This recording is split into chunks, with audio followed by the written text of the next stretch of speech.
Okay, second weekend at the ranch, and we need our first facility.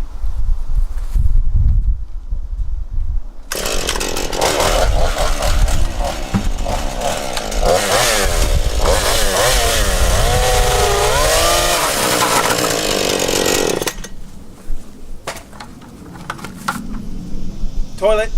Okay, since I don't know if plastic is typically something that will dull a chainsaw or not. I don't know.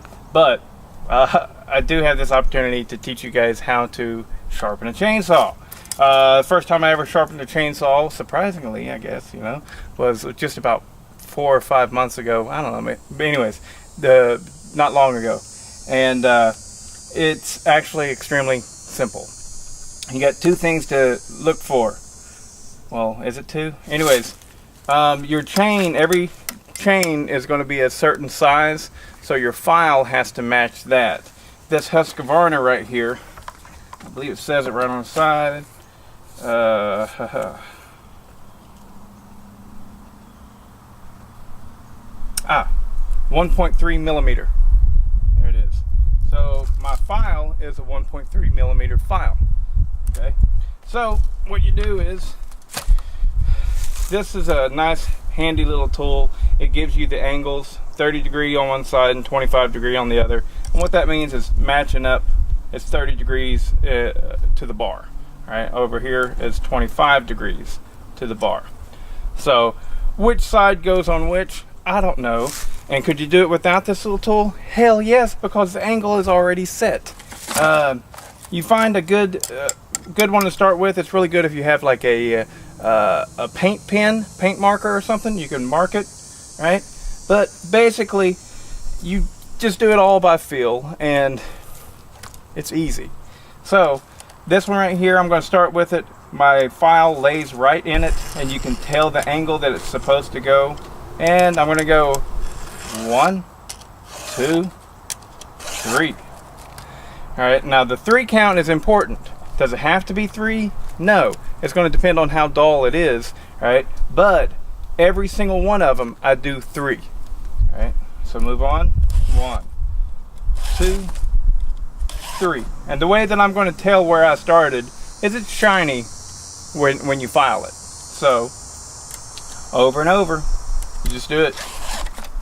Okay, so that's the last one there. Now we turn it around and do it in the other direction, right? Now with this one right here, it ends up falling into the 25 degree angle. Honestly, I don't know if it actually is 25 degrees. I just guess that it is.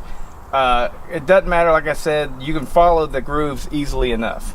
And same thing over here. 1, 2, 3.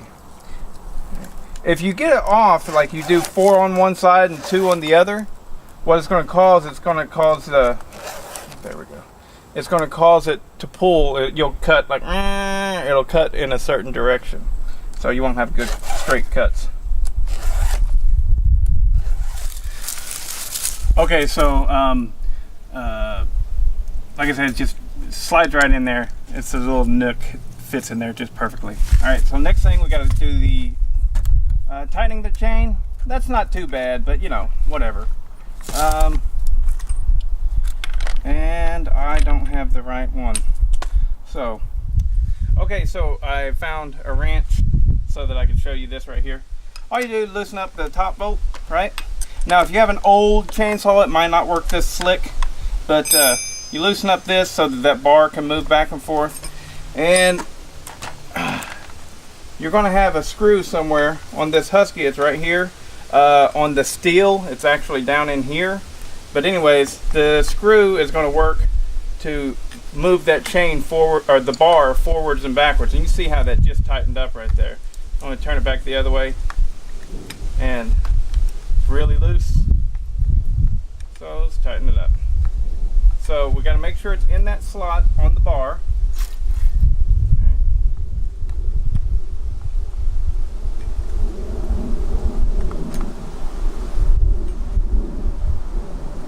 We just get it about like that, where you can pull it out pretty easily. I'm going to loosen it up just a little bit more. There we go. You can pull it out pretty easily, but to get it extended out past the bar, it takes some effort, you know. So about like that. And tighten the screw back up and go start cutting. Now with the chainsaw, it's very important that you stay on top of it, because stuff like this, you use it, you cut down a couple trees, it gets loose again. You tighten it back up. But the big thing is, don't ever run it out of oil, because then you burn up that chain. And so always make sure that the oil is in there, oiling that chain, elsewise you'll kind of ruin a good chain. And don't hit the ground or anything that's not wood. All right.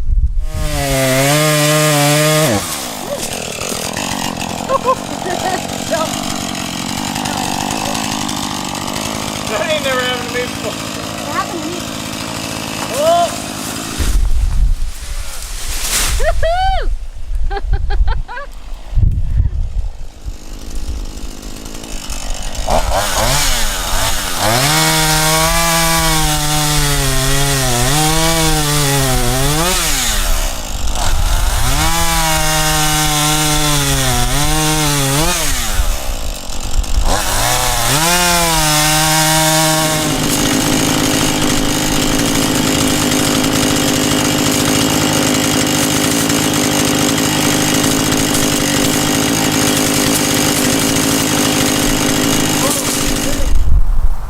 The reason why we cut some of the trees into these sections is because I ordered some shiitake and oyster mushroom spores, and we're going to grow them in these logs.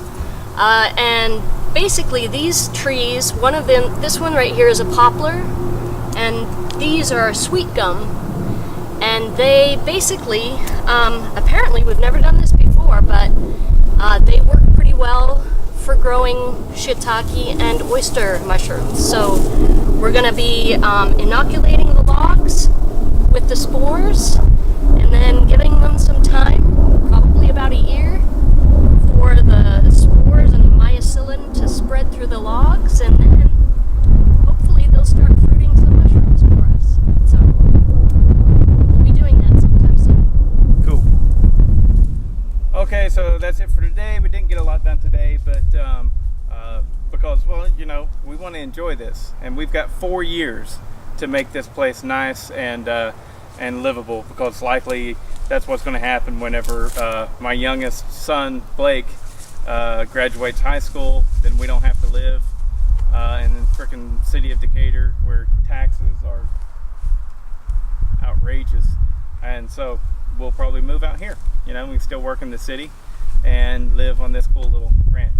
But tomorrow, I got my man Daryl coming out, and he's going to be running a bobcat with a, I think it's called like a mega brush hog or whatever. But I'll get some video of that, and moving on.